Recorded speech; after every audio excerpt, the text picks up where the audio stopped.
There youngsters like cockroach. System ने हम बेरोजगार लोगों को कॉकरोच बोला है। सब मिलकर अपनी ही पार्टी बनाए, इसलिए बनी है कॉकरोच जनता पार्टी। हमने खाली एक सटायर किया था। అనగనగా మహారాష్ట్రలోని ఔరంగాబాద్ అనే ఊరిలో అభిజిత్ దీప్కే అనే ఒక 30 ఏళ్ల కుర్రాడు ఉండేవాడు. అతను సాదాసీదా కుర్రాడు కాదు.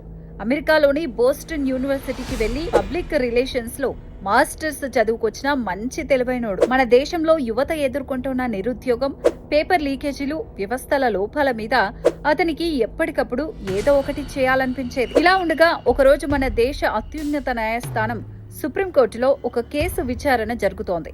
అక్కడ జస్టిస్ సూర్యకాంత్ అనే జడ్జి గారు మాట్లాడుతూ సోషల్ మీడియాలో ఫేక్ ప్రచారాలు చేసే కొందరిని ఉద్దేశించి బొద్దింకలు అంటే కాక్రోచ్, పరాన్న జీవులు అనే పదాలు వాడారు. ఆ మాటలు కాస్త బయటకొచ్చి సుప్రీంకోర్టు యువతను బొద్దింకలంది అనే రేంజ్ లో సోషల్ మీడియాలో వైరల్ అయ్యాయి. అది చూసిన యువతకు బాగా కోపం వచ్చింది. మమ్మల్ని బొద్దింకలంటారా అని సోషల్ మీడియా అంతా అల్లాడిపోయింది. తర్వాత జడ్జి గారు నేను యువతను అనలేదు, ఫేక్ గాళ్ళని అన్నాను అని వివరణ ఇచ్చారనుకోండి, అది వేరే కథ. కానీ మన హీరో అభిజిత్ కి ఇక్కడే ఒక క్రేజీ ఐడియా వచ్చింది. కోపంతో గొడవ చేయడం కంటే వ్యంగ్యంతో అంటే సెటారికల్ గా సమాధానం చెప్తే పవర్ఫుల్ గా ఉంటుంది అనుకున్నాడు. వెంటనే ఇన్స్టాగ్రామ్ లోకి వెళ్లి మీరు మమ్మల్ని బొద్దింకలు అన్నారు కదా, అయితే మేము కాక్రోచ్ జనతా పార్టీ CJPని స్థాపిస్తున్నామంటూ ఒక పేజ్ తెరిచాడు. దానికి తనే ఫౌండింగ్ ప్రెసిడెంట్ అని బోర్డు తగిలించుకున్నాడు. అంతే, ఆ పేరు అందులో పెట్టిన పోస్టులు దేశంలోని యువతకి విపరీతంగా నచ్చేశాయి.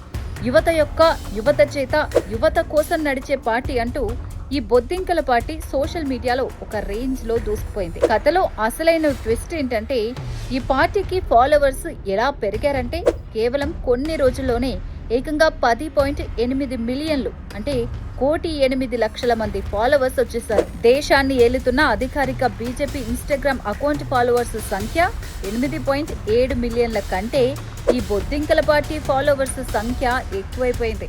అయితే ఇదంతా కేవలం కామెడీ కోసమే అనుకుంటే పొరపాటే. ఈ కాక్రోచ్ జనతా పార్టీ వెనక ఒక పెద్ద ఎజెండా కూడా ఉంది. దేశం బాగుపడడం కోసం వాళ్ళు 5 ముఖ్యమైన డిమాండ్లు పెట్టారు. మొదటిది, జడ్జిలకు రిటైర్మెంట్ అయ్యాక రాజ్యసభ సీట్లు, పెద్ద పెద్ద పదవులు ఇవ్వకూడదు. అప్పుడే వాళ్ళు నిజాయితీగా తీర్పులిస్తారు. ఇక రెండోది, ఓటర్ లిస్టు నుండి నిజమైన ఓట్లను తొలగించే ఎలక్షన్ అధికారులను కఠినమైన చట్టాల కింద అరెస్ట్ చేయాలి అని చెప్పి. దేశంలో మహిళలకు రాజకీయాల్లో 50% సీట్లు, కేబినెట్ లో సగం పదవులు ఇవ్వాలి. ఇక నాలుగోది, కొందరు పెద్ద బిజినెస్ మెన్ల చేతుల్లో ఉంటూ ప్రభుత్వానికి సపోర్ట్ చేసే మీడియా సంస్థల లైసెన్సులు రద్దు చేయాలి. ఇక ఐదో దాని విషయానికి వస్తే, ఒక పార్టీ నుండి గెలిచి ఇంకో పార్టీలోకి మారే జంపింగ్ జపాంగ్ లీడర్లపై 20 ఏళ్ల పాటు ఎన్నికల్లో పోటీ చేయకుండా నిషేధం విధించాలి. ఈ బొద్దింకల పార్టీ క్రేజ్ చూసి దేశంలోని పెద్ద పెద్ద లీడర్లు సైతం అవాక్కయ్యారు. Samajwadi party leader Akhilesh Yadav, TMC MP Mahua Moitra లాంటి వాళ్ళు కూడా ఈ పేజీని చూసి మురిసిపోయి సోషల్ మీడియాలో సపోర్ట్ చేశారు. ప్రభుత్వానికి భయపడి చాలా మంది నిజాలు మాట్లాడడానికి వెనకాడుతున్న ఈ రోజుల్లో వ్యవస్థలు స్వతంత్రంగా నిజాయితీగా పనిచేయాలనే ఒక ఆదర్శంతో ఈ బొద్దింకల విప్లవం ఇన్స్టాగ్రామ్ లో నడుస్తోందని మన కథానాయకుడు అభిజిత్ దీప్కే గర్వంగా చెప్తున్నాడు. అలా ఒక చిన్న మాట పట్టుకుని దేశవ్యాప్తంగా యువతను కదిలించిన ఒక పెద్ద సోషల్ మీడియా ఉద్యమంగా మారింది ఈ కాక్రోచ్ జనతా పార్టీ. అయితే సామాజిక మాధ్యమాల్లో సంచలనంగా మారిన కాక్రోచ్ జనతా పార్టీ X ఖాతాను భారత్ లో నిలిపివేశారు. అనధికారిక పొలిటికల్ క్యాంపెయిన్ ను ప్రారంభించిన వారం రోజుల్లోనే తమ X ఖాతాను నిలిపివేశారని CJP వ్యవస్థాపకుడు అభిజిత్ దీప్కే తెలిపారు. X ఖాతా నిలిపివేసే సమయానికి ఆ ఖాతాకు దాదాపు 2 లక్షల మంది ఫాలోవర్స్ అయితే ఉన్నారు.